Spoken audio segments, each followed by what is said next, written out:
Prime Minister Modi ji, you are for the ceremony of Mr. Chandrababu Naidu as CM and Pawan Kalyan as Minister.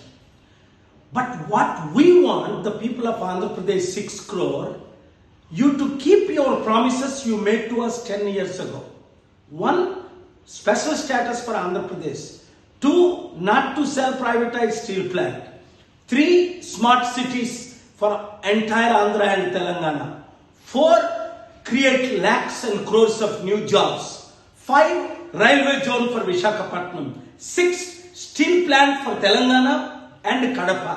Like this, returning 15 lakh rupees. Have you kept one promise? We don't want hugs, kisses and nice smile. Yes, Chandrababu Naidu, Pawan Kalyan are very happy with your hugs and smiles. Modi గారికి మనం ఇచ్చే message ఒకటే.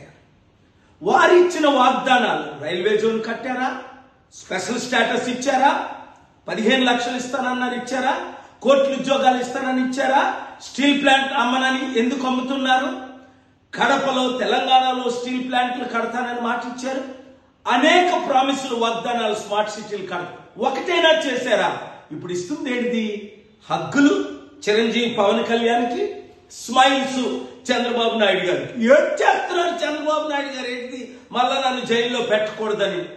తెలుగు ప్రజలారా, కలవండి, నాతో కలిసి పోరాడదాం. ఇవన్నీ ఎలా సాధించాలో నేను మీకు చెప్తాను.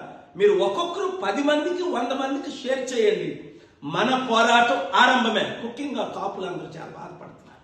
మొదలుగడ పద్మనాభం రెడ్డి అయిపోయి వాళ్ళతో కలిసిపోయారని, పవన్ కళ్యాణ్ ఒంటరిగా పోరాడి ఉంటే హీరో అవునని వీళ్ళతో కలిసి 3%, 5% ఉన్నోలే 77 సంవత్సరాల తర్వాత ప్రమాణ స్వీకారాలు చేస్తున్నారు. నిన్న నా దగ్గరికి మొన్న కూడా 10 మంది వచ్చి, అయ్యా మేము ఎంపీలు అవ్వాలని సైన్ చేశాం.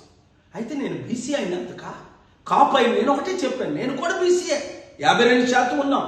నేను కూడా కాపే, 27% ఉన్నాం. ప్రభువు నమ్ముకున్నాను, 20% ఉన్నాం. మనం 90% ఉన్నప్పటికీ వీళ్ళు ఈవీఎం మంత్రులు ఈవీఎం ట్యాంపర్ చేసి ప్రోగ్రామ్, వీళ్ళందరికీ తెలుసు.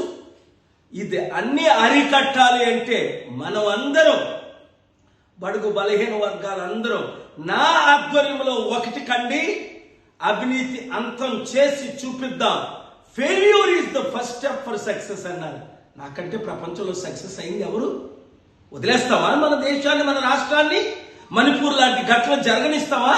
ప్రార్థించండి, కష్టపడండి, వీడియో షేర్ చేయండి.